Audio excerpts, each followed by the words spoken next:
A very good evening to you. Thanks for joining us on the abridged version of the show. I'm Yemi Adebayo. Well, there's a lot happening in the world of sports, and we'll try our best to spend the next few minutes telling you about all of them. At some point, I will be joined by Kayode Ahmed, and of course, we'll take this trip together, letting you know all the things happening in your exciting world of sports. Before I bring Kayode in, I want to start the show tonight on a sober note to talk about someone who has been part of the family, so to speak, has been with us on this show, regular feature, especially on Fridays on Sports This Morning.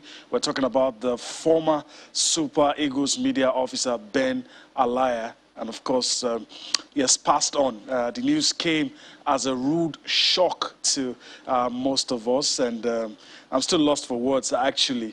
A lot of us didn't see that coming. Our hearts goes out to his family, his wife, and his children. We're praying that God will grant them the fortitude to bear this loss. And to the sports fraternity as well, also, it's going to be a big miss. And we're hoping that the good Lord will be with his family. I mean, I'm lost for words. My tongue is tied talking about this.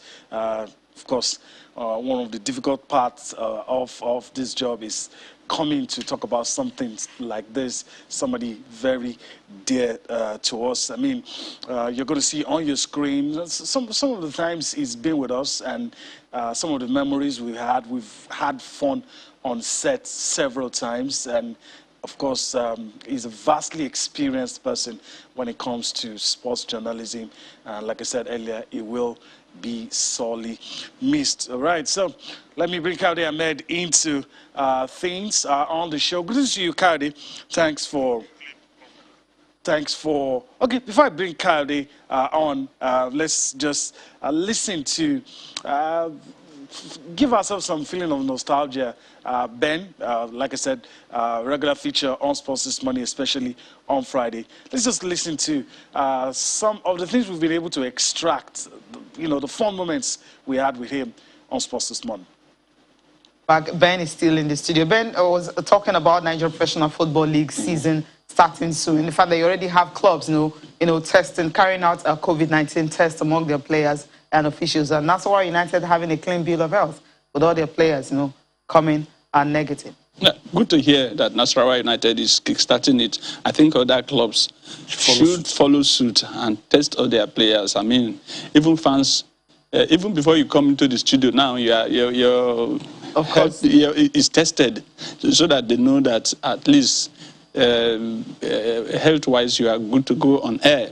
The Super Eagles, let's not also forget, did their COVID test yesterday, day before yesterday, and late yesterday, the results came out and all the players came out clean. And we've been clapping. Musa has been saying our players are good. Now, the next action is go out to the pitch at the Samuel Ogbomudia Stadium and win after so every club side in Nigeria, whether you are in the Premiership or you are in First Division or you are in the Second Division or you are in the amateur, we must test our players and ensure that they are good health-wise. Because this pandemic is real. Yeah, it is. But it simply means that because, the news or the stories around was, can Nigerian clubs be able to carry out consistent, not even just COVID-19 tests? All sports, can they do that? Yeah, fears and all. But we've seen that. I mean, some of them already, it can't be done. There's a handball championship going on now in Abuja, which we end this weekend. And all the players are learned. Yes, all the protocols were followed. And don't forget, handball is also a contact sport. And they are doing well, and we've not heard of any report. And fans are coming in and going out of the multipurpose hall of the MKO Abiola Stadium in Abuja. So it's something that is worldwide, and I think we should follow suit. All right. Now we have to talk about him in the past. That was the discussion we had with him on one of the days he was on the show. All right, it's time to bring Kayode Ahmed into the show. Now, good to see you, Kayode. Thanks for finding out time to be with us on the show. We had to start the show on that sober note to reflect on the times we've had with Ben. Now we have to talk about him in the past. But I know you know him. Your thoughts on him quickly before we move into things happening in the world of sports. Well, Oga Ben, like I used to call him, was a senior colleague, and I used to be on the show in the mornings on Wednesdays.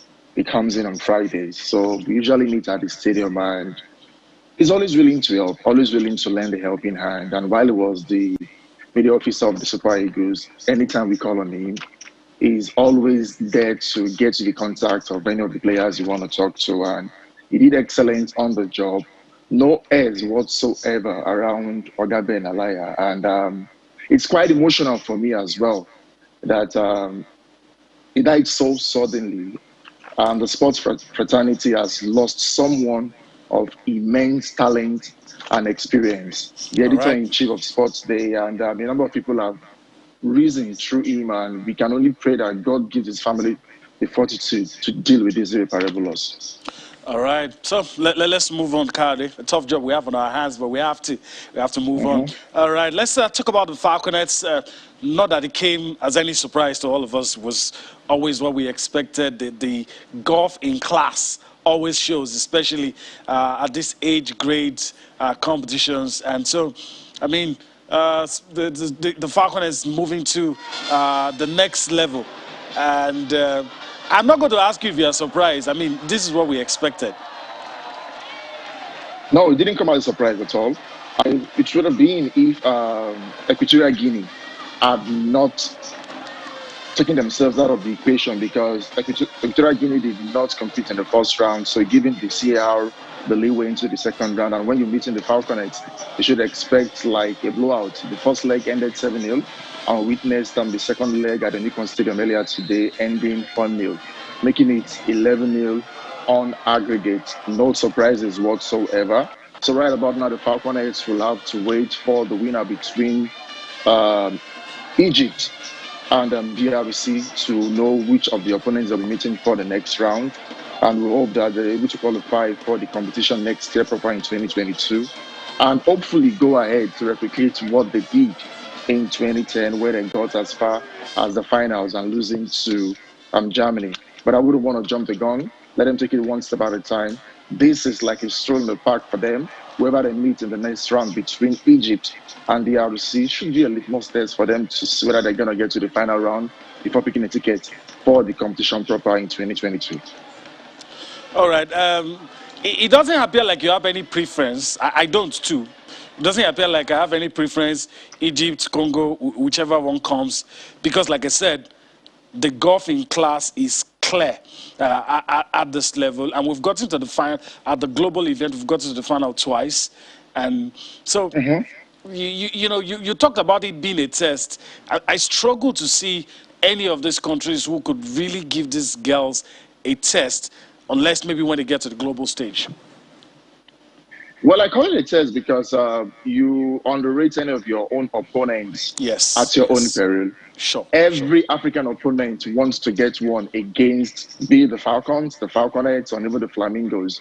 And once the headline is against Nigeria, beating them will grab the headlines, and Nigeria will be in the news for the wrong reason. So that's why I called it a litmus test. But you should expect them to negotiate their way into the final round, and of course, picking a ticket to the competition proper in 2022. It is at that stage that we'll now be saying, oh, they have their work cut out. But right about now, it should be easy, but it will also be a test for them, because to overcome the ordeal of either Egypt or DRC will not come as a tea party. They have to work their butts up for it. But at the end of the day, it's still going to be a battle, even if it's going to be quite easy on paper and even on the field eventually.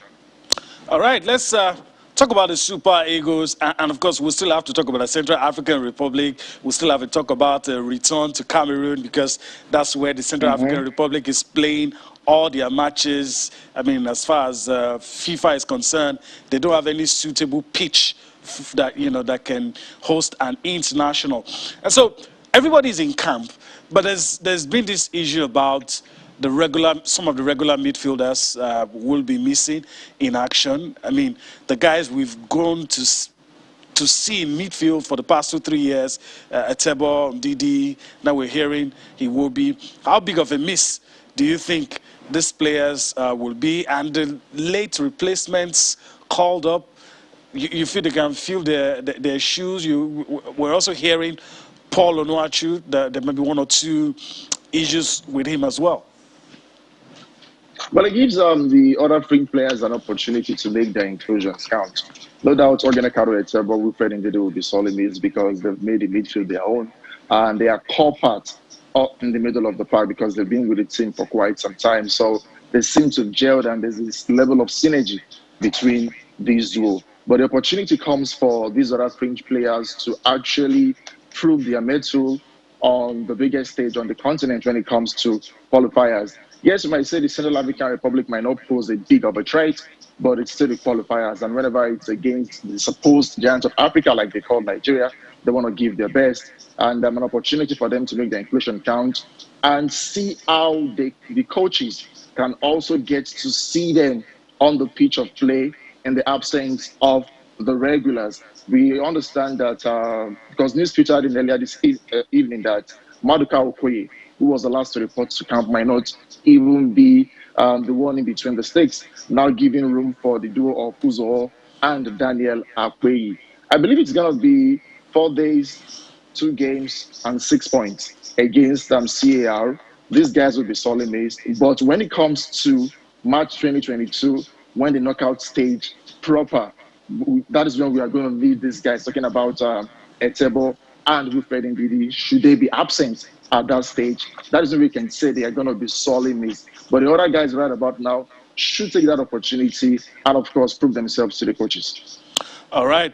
So let's just quickly go on to listen to Super Eagles coach Gernot Rohr and also follow it up with Vice Captain Troost Ekong and Taiwo Awoni. Let's listen to all these guys talk about the game. We'll come back and talk some more on the Super Eagles. Are much better than the last time. I'm speaking about the pitch. They had a good work on it. And I think it's possible to play a better football on this better pitch like last time. Also, the opponent is a good team. It is dangerous to say because they only have 1 point in this group for the moment that it will be easy to beat them. So I'm speaking with my players and also with my staff to show that this is a very difficult game and to say that we must do the 6 points is not a good sentence. At first, we have to try to win this first match at home, playing our good football and missing also some midfielders. We have to replace our defensive midfielders, Ndidi, Etebo. We have also to replace Iwobi. And we're still missing some other players like Chukwueze, like Murphy, who was injured in the last time, Henry. So, no, I think it will be a difficult game because they are strong physically. We saw some videos about them. We had also one member of the staff who was watching the game in Douala, which they played against Liberia. And we had this report, and it's really an interesting team. 5 players are playing in France, 1 in Germany, and the other ones are local players. So we have to be careful, serious, and prepare very well this game. We've seen the video, obviously, of CAR, what they've been doing in the most recent games. They look like a very physical team, and yeah, it's going to be a big challenge for us tomorrow. We're taking every opponent very seriously. I think that's the strength of our team, is that we never underestimate anyone. So yeah, the boys have been training very seriously, and yeah, we're looking forward to the game tomorrow. All right, Gernot Rohr and William Troost Ekong there, bearing in mind. Coyote, of course, we pressed for time, but let's quickly sort this one out before we go to boxing. Coach Gernot Rohr showing respect. I don't know if the respect is too much. I don't know if the respect is too much because, I mean, we're talking about Central African Republic, but he seems to show respect and he's telling his players to take this game seriously. Well, it could be mind games, and he's just been wary of the threat that CAR might pose. He did mention about one of their players being based in Germany, others locally based. So physically, they would want to at least be at par with the Super Eagles, but tactically, you're supposed to have the edge. So that should be the advantage that Coach Rohr and the lads should go into that encounter with tomorrow at the Tesla in Balogun Stadium. Really, really, really, it is not a team like the Central African Republic, I mean no disrespect, that should be posing a threat to the Super Eagles of Nigeria, 3-time African champions. We got to the semi-finals at the last time out. In fact, we came third, like we call it the Golden Bronze. Like I did say earlier, it should be 2 games, 4 days, and 6 points at the end of the day. So it's a good one that the coach is paying respect to the team and, of course, being cautiously confident going into the encounter. All right. So we don't have to wait too long. It's tomorrow, and by Tuesday we should know if we're able to get 6 points. All right, Kade, before we wrap things up on the show, we have to talk about what everybody's been talking about in the sporting world. A few weeks ago, we were treated to heavyweight boxing, Anthony Joshua and Alexander Usyk. But this time, it's going to be Tyson Fury, Deontay Wilder, Part 3. A lot has been said about this bout. What's going to happen? What's going to be the strategy? If you're in a Wilder camp, what are you going to do? If you're in a Fury camp, what's it going to be? So I want to get your take and flip it. If you're in the Wilder camp, what's the strategy going to be like? If you're in the Fury camp, what's the strategy going to be like? Well, for the Wilder camp, trying to avenge the shocking loss in the second bout, the first bout ended in a draw. Some believed that Fury should have won, even though he got knocked down a number of times. But clearly, he won the second. And Wilder, right about now, being one of the hardest punchers in the heavyweight category in the history of boxing, will be looking to knock out Tyson Fury. Fury could be awkward, but he's quite effective with the size and the chain approach that he uses. And on his day, whenever Fury is in his element, he would pose any opposition and get them out of the way, like we witnessed in the second bout. The trilogy, no doubt, is being talked about around the world, and it looks like Fury might just have that slight edge right about now if it goes into 12 rounds. But because he was knocked out in the second bout, talking about Wilder right about now, he would want to actually do the same against Fury when they meet in Las Vegas on Saturday. But if I want to stick my neck out, I think Fury has that slight advantage because now the confidence and the fact that he's got the belt, though he shouldn't be complacent, we've seen the vulnerability of Wilder being knocked down. And at some point, he was even blaming his corner, saying that they gave the advantage to Fury, meaning he's out of sorts right now. So if Fury plays to that weakness right now, that would be an advantage. But who knows? Wilder might have something coming up on Saturday. It's quite keenly contest between them, but I think Fury should have a slight edge. All right. Let's go listen to both boxers today. They met with the press, and here's what they had to say. On Saturday night, how you see the fight playing out with you and Tyson Fury in your third fight on pay-per-view? I see me beating them up and then knocking them out. You know, many things that I visualized in the first fight, along with the second. You know, and I didn't execute game plan, but this time around, it's just a different feeling. You know, all the way around. You know, just all the surrounding around me, the atmosphere. You know what I'm saying? Just the energy as a whole, you know, and I'm looking forward to putting on a great performance come October the 9th, you know, and those that's going to be in the arena, they're going to feel the electricity that's in there. I'm living in Wilder's mind rent-free the whole time, 2 years. Every time he looks in the mirror, he sees Tyson Fury. Every time he goes to bed, before he closes his eyes at night, he sees a Gypsy King. And everything he wakes up and thinks about in the morning, he thinks of Tyson Fury. Even when he goes to sleep at night with his missus, he's thinking of Tyson Fury. You know, it's crazy. It must be crazy to be obsessed with a man like me so much in his life that crazy. It's just crazy. But you know, I've not really made too much of what he says, because this time I'm going to put a knuckle duster on each hand, and then I'm going to go into the fight. I might even put double knuckle dusters. A couple egg whites extra. Yeah, maybe. Or maybe I even bring like a steel baseball bat into the ring, maybe in my trousers or something. Who knows? Can't tell. Can't tell with the Gypsy King. I'm magic. I'm like Houdini. All right, Tyson Fury always has a way of making you laugh. All right, well, that's the much we have time for. Kadi Ahmed, you did stick out your neck, so I'll give you an opportunity to do that quickly. Which one of these fighters will win? I don't want you to explain. Pick a fighter and you hit the umpire on Wednesday. Well, Wilder appeared subdued. His psyche, something is wrong with him, and you could see the way he was talking that it's not the quintessential Wilder we know. I give it to Fury. Okay, all right. We'll talk about this again on Wednesday if you're right, if you're wrong. So you're giving it. All right, Kadi Ahmed, I want to thank you for your time on the show today. Hopefully we'll do this again some other time. Thank you for having me. All right.